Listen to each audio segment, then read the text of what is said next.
Hi, நான் பிரியா. லா of attraction இதை use பண்ணி நீங்கள் உங்களுக்கு பிடிச்ச வாழ்க்கையை ரொம்ப சூப்பராக வாழ்கிறதுக்கு நீங்கள் எந்த மாதிரியான மைண்ட் செட்டில் இருக்கணும் அப்படிங்கிறதுக்கு உண்டான கிளாஸஸ் நான் எடுத்துகிட்ருக்கேன். உங்களுக்கு தேவை இருக்குது அப்படின்னா காண்டாக்ட் பண்ணுங்கள். தேங்க்யூ. ஹாய், இன்னைக்கு நம்ம இந்த வீடியோல பாத்தீங்கன்னா ஒரு டிஃப்ரெண்டான ஒரு விஷயத்த வந்து நம்ம டிஸ்கஸ் பண்ண போறோம்.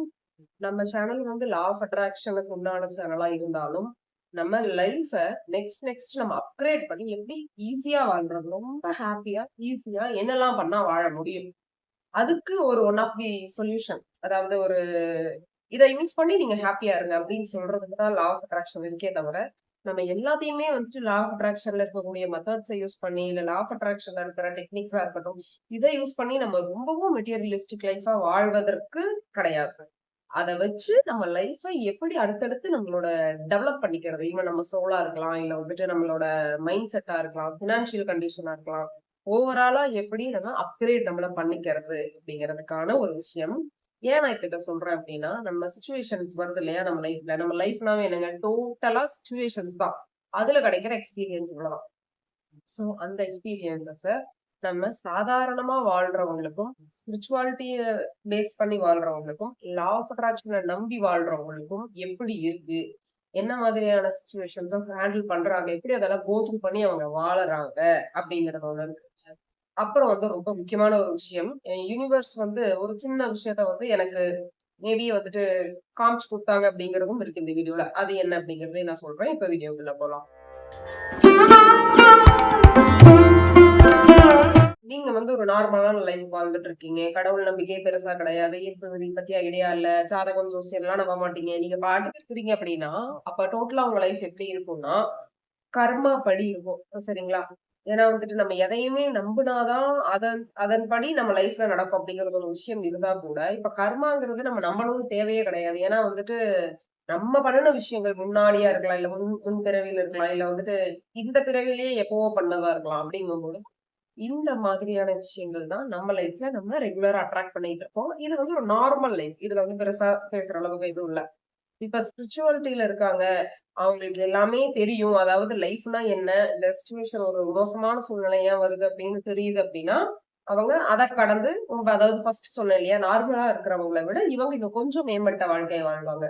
இப்ப லா ஆஃப் அட்ராக்ஷன்ல இருக்கவங்களுக்கு ஒரு அவேர்னஸ் இருக்கும். ஐயோ! நம்ம வந்து இந்த மாதிரி இருந்தோம்னா, திரும்ப நம்ம இதே மாதிரியான ஒரு சிச்சுவேஷன தான் நம்ம அட்ராக்ட் பண்ணுவோம். நமக்கு இதுக்கு ஒரு புது கர்மா கிரியேட் ஆயிரும்ன்ட்டு, ஒரு மேக்ஸிமம் பீப்பிள் பார்த்தீங்கன்னா, லா ஆஃப் அட்ராக்ஷன்ல இருக்கவங்க ஸ்பிரிச்சுவாலிட்டிக்குள்ளேயும் அதையும் நம்புறவங்களா தான் இருப்பாங்க. சோ, இந்த ஈர்ப்பு விதி, ஆன்மீகம் இது 2யும் நம்பி வாழ்றவங்களோட வாழ்க்கை இன்னும் கொஞ்சம் ஈஸியா இருக்கும். யார விடனா, அந்த நார்மலா வாழ்றாங்க இல்லைங்களா? அவங்கள விட. அதாவது எல்லாத்துக்கும் ரியாக்ட் பண்ணிட்டு அப்புறம் வந்துட்டு அந்த புரிதல் இல்லாம, அந்த விழிப்புணர்வு இல்லாம இருக்கிற அந்த நார்மல் பீப்புள சொல்றாங்க. ஏன்னா வந்துட்டு இப்ப இந்த ஈர்ப்புவிதியும் தெரியாம, லா ஆஃப் அட்ராக்ஷன் நம்பிக்கை இல்லாம, ஸ்பிரிச்சுவாலிட்டியுமே தெரியாம, நல்லா வாழ்றவங்களும் இருக்காங்க. அதெல்லாம் எப்படின்னா, அவங்களோட சோல்லயே அது இன்பில்ட்டாவே இருக்கும். இதுதான் ஈர்ப்புவிதின்னு தெரியாம இருக்கலாம். இல்ல இந்த சிந்தனைகள் தான் ஆன்மீகம். கடவுள் நம்பிக்கை இல்லைன்னு சொல்லிட்டு கூட அவங்க ஒரு ஆன்மீகவாதியா, அதுக்கு உண்டான சிந்தனையில கூட வாழ்றவங்க நெறைய பேர் இருப்பாங்க. சோ இது வந்து எல்லாமே மேக்ஸிமம் எப்படி சொல்லலாம்னா, இட் டிபெண்ட்ஸ் தான். ஆனா, தெரிஞ்சு நம்ம வந்து உங்களுக்கு புரியணுங்கிறதுக்காக சொல்றேன். நார்மலா இருக்கவங்க அப்படி இருப்பாங்க. ஈர்ப்பு விதியை நம்புறவங்க இப்படி இருப்பாங்க. ஆன்மீகவாதிகள் அந்த மாதிரி இருப்பாங்க. சோ இந்த 3 கேட்டகரியில இந்த 2 பேரும் இன்னும் கொஞ்சம் லைஃப பெட்டரா வாழ்வாங்க. நம்ம பொறந்திருக்கிறதே இருக்குங்க. லைஃப பெட்டரா வாழ்றதுக்கு. இதுக்கு முன்னாடி நான் வாழ்ந்த மாரி, நேத்து நான் கஷ்டப்பட்ட மாரி இன்னைக்கு கஷ்டப்படக்கூடாது. போன வருஷம் நான் இருந்த மாதிரி இந்த வருஷம் நான் இருக்கக்கூடாது. நான் என் மனச வந்து ரொம்ப எவ்ளோ பாடுபடுத்தி ரொம்ப நெகட்டிவாலாம் போயிட்டேங்க. ஒரு சிச்சுவேஷன்ல. நான் இனி அந்த மாரிலாம் இருக்க விரும்பலைங்க. இன்னும் கொஞ்சம் நான் என்னையவே வந்து அப்டேட் பண்ணிக்க விரும்புறேங்க. இப்படியெல்லாம் நம்ம இருக்கோம் இல்லையா? சோ இந்த மாதிரி ஆசைப்படுற எல்லாருக்குமே கண்டிப்பா ஈர்ப்பு விதியும், ஆன்மீகமும் ஒரு மிகப்பெரிய ஒரு யூஸ்ஃபுல்லான விஷயமா இருக்கும். நான் வந்து ஒரு நாள் தூங்கும்போது நினைச்சிட்டு இருக்கேன். நம்ம வந்து எப்பவுமே இது இந்த வீடியோக்காக பேசுறதுக்கு அப்படின்னு சொல்லிட்டு பெருசா நான் யோசிக்கிறதெல்லாம் கிடையாது. மேக்ஸிமம் எப்படின்னா வந்து உட்கார்ந்துட்டு நம்ம எத பத்தி பேசலாம் அப்படின்னு டக்குனு ஏதாவது தோணும். அப்படிதான் நம்ம பேசுறதா இருக்கும். எனக்கு ஏதாவது ஒரு ஹிண்ட் வேர்டு மட்டும் எனக்கு எங்கேயாவது இருந்து எப்படியாவது எனக்கு கிடைச்சிரும். அந்த ஒரு வேர்ட மட்டும் நான் நோட் பண்ணிக்குவேன். அந்த வேர்ட வச்சுட்டு நம்ம லைஃப்ல எனக்கு ஏதாவது நடந்திருக்கா? இல்ல நம்ம சார்ந்தவங்களுக்கு ஏதாவது நடந்திருக்கா? இல்ல பொதுவாவே நம்ம பீப்பிள் எப்படி இருக்காங்க அப்படின்னு நம்ம யோசிச்சு பார்த்துட்டு தான் அத ஒரு கன்டென்ட்டா நம்ம குடுப்போம். அந்த வகையில இப்போ ஒரு 4 வருஷத்துல நான் நெறைய யூடியூப் சேனல்ஸ் எல்லாம் நான் பார்த்திருப்பேன் இல்லைங்களா? ஒரு ஒரு குறிப்பிட்ட வேர்ட்ஸ் இருக்கும். ஈர்ப்பு விதிய பொறுத்தவரைக்கும். மேனிஃபெஸ்டேஷன், அப்புறம் வந்துட்டு பிரசன்ட் மூமெண்ட், அப்புறம் வந்துட்டு லா ஆஃப் அட்ராக்ஷன், அப்புறம் கர்மா, கோல், ட்ரீம், இந்த மாதிரி ஃபோக்கஸ், இப்படியான அந்த குறிப்பிட்ட வேர்டு அது தெரிஞ்சிருந்தா அப்படின்னா அவங்க எல்லாம் வந்துட்டு லா ஆஃப் அட்ராக்ஷன் பத்தின ஐடியா இருக்கவங்க அப்படிங்கிற மாதிரி இருக்கும் இல்லையா? அப்படி இருக்கும்பொழுது எனக்கு ஒரு வேர்டு தெரிய வந்தது என்னன்னா, இது வந்து எனக்கா டக்குன்னு தோணுது. நான் தூங்கிட்டு இருக்கிற டைம்ல எனக்கு தோணுச்சு. கேட்டலிஸ்ட் அப்படிங்கிற ஒரு வார்த்தை.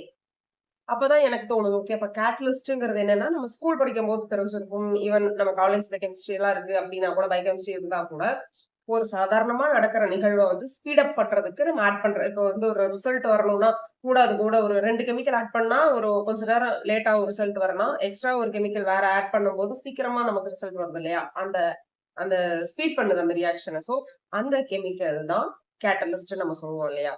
அந்த வார்த்தை அதாவது சம்மந்தமே இல்லாம. ஏன்னா நம்ம வந்து நமக்கு தெரியும் இல்லையா? எத பத்தி நம்ம திங்க் பண்ணிட்டு இருக்கோமோ, அது மாதிரி தான் நமக்கு எண்ணங்கள் வரும்னு சொன்னேன். இது கூட மேபி ஒரு இன்ட்யூஷன் தான். நான் ஆல்ரெடி அத பத்தி இன்ட்யூஷன் பத்தி நான் சொல்லியிருக்கேன். அப்ப கேட்டலிஸ்ட்ன்னு ஒரு வீடியோ வருது. ஐ மீன் அந்த வேர்டு என் ஞாபகம் வருது. சரி, நம்ம வந்து எங்கேயுமே நம்ம கேட்டதே இல்லையே இந்த வார்த்தைய அப்படின்னு சொல்லிட்டு நான் பாட்டுக்கு சாதாரணமா விட்டுர்றேன். நெக்ஸ்ட் டே நான் பாட்டுக்கு ஒரு சேனல்ல மேக்ஸிமம் என்னோட போன்ல பாத்தீங்கன்னா இந்த law of attraction, spirituality base அந்த வீடியோஸ் தான் நிறைய இருக்கும். நான் சில சேனல்ஸ் வந்து சப்ஸ்கிரைப் பண்ணிருப்பேன். அதுல அவங்க வந்து கேட்டலிஸ்ட பத்தி பேசிட்டு இருக்காங்க. அது வந்து லா ஆஃப் ஒன் அப்படிங்கிற ஒரு ரிசர்ச். அந்த டீம் வந்து கிட்டத்தட்ட ஒரு 1970 முன்னாடி, அதுக்கு முன்னாடி பண்ண ரிசர்ச் இப்ப வரைக்கும் போயிட்டு இருக்கு. அத பத்தி அவங்க வந்து நம்ம சோல பத்தி ரிசர்ச் பண்றது, இந்த மாதிரி நிறைய விஷயங்கள் போயிட்டு இருக்கு. அதுல வந்த ஒரு கான்செப்ட் வந்து எனக்கு கேட்டலிஸ்ட் அப்படிங்கிறத பார்த்துட்டு, ஆனா நான் பேசணும்னு நினைச்சு வச்சிருந்தது இப்ப இந்த வீடியோல பேச போறேன். ஆனா அதுக்கு முன்னாடி அதையே வந்து இன்னொருத்தவங்க பேசியிருப்பாங்க அப்படிங்கும்போது எனக்கு கேட்டுட்டு, மேபி நான் இத பேசணுங்கிறதுக்கு முன்னாடியே, இல்ல நாளைக்கு நீ இத பத்தி கேட்ப அப்படிங்கிறது அதுக்கு முன்னாடியே நமக்கு வந்து என்னோட இன்ட்யூஷன் சொல்லுச்சா என்ன அப்படிங்கிற மாதிரியான ஒரு டவுட் இருந்தது.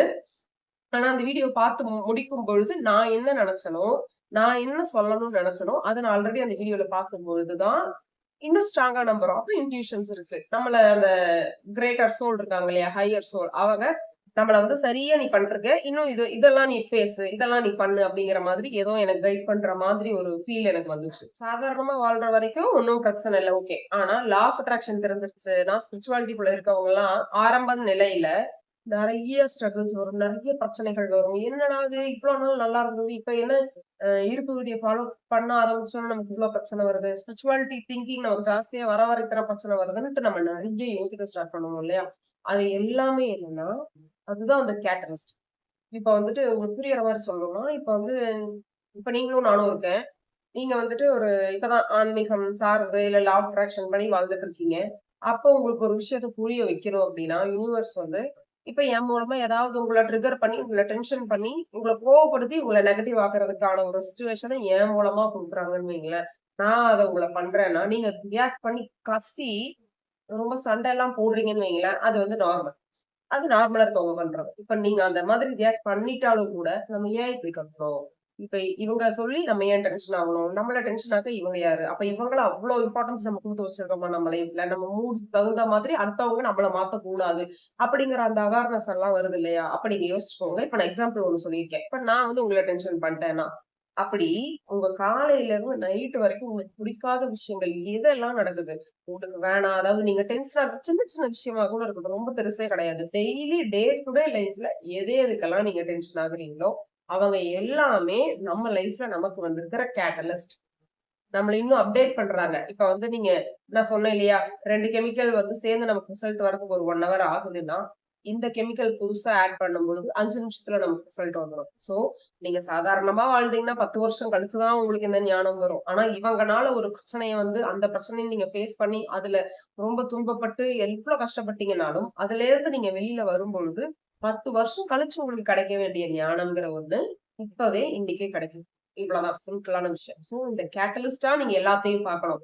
என்னை இவன் வந்து நெகட்டிவ் பண்ணிட்டான். என்னை இவன் அப்படி பண்ணிட்டான். என்னை இவன் இப்படி பண்ணிட்டான். எனக்கு துரோகம் பண்ணிட்டான். என்னை ஏமாத்திட்டான். என்னை அழ வச்சுட்டான். கஷ்டப்படுத்திட்டான்னு நீங்க யார் யாரையெல்லாம் உங்க லைஃப்ல கை காட்டி உங்க நிம்மதியை கெடுத்தாங்க அப்படின்னு நீங்க நினைக்கிறீங்களோ, இல்ல உங்களுக்கு பிடிக்காத விஷயங்கள பண்ணிட்டாங்கன்னு நினைக்கிறீங்களோ, எல்லாருமே உங்க லைஃப்ல உங்களுக்கான அந்த சோல் டெவலப்மெண்ட்ட குடுக்கறதுக்காக வந்திருக்க சோல்ஸ் அவங்கலாம். கேட்டலிஸ்ட்.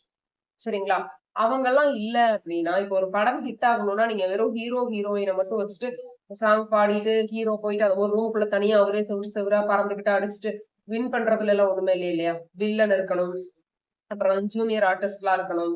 சப்போர்ட்டிவ் கேரக்டர்ஸ் இருக்கணும், அப்படியெல்லாம் இருக்கணும். இதெல்லாம் இருந்தாதான் அந்த படம் இன்னும் கொஞ்சம் இன்ட்ரெஸ்டிங்கா இருக்கும்.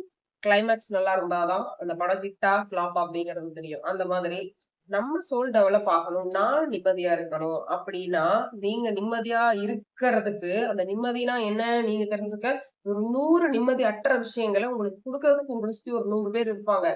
அவங்களெல்லாம் நீங்க குறை சொல்லிட்டு இருந்தீங்கன்னா, அந்த நிம்மதியான நிலைக்கு நம்ம வரமாட்டோம். சோ, இவங்க எல்லாரையுமே நீங்க கேட்டலிஸ்ட்டா பாருங்க. உங்க லைஃப்க்காக அவங்க நெகட்டிவா உங்ககிட்ட வராங்க. அப்ப அவங்களுக்கு நீங்க தேங்க் தான் பண்ணணுமே தவிர, அவங்களுக்கு நீங்க கிராட்டிட்யூடா இருக்கணுமே தவிர, அவங்கள ப்ளேம் பண்ணி, அவங்கள ஜட்ஜ் பண்றது ரொம்ப தப்பு. இப்ப நான் சொன்னது உங்களுக்கு புரிஞ்சிருக்கும்னு நம்புறேன். கண்டிப்பா இந்த வீடியோவும் உங்களுக்கு யூஸ்ஃபுல்லா இருக்கும்னு நம்புறேன். Thank you.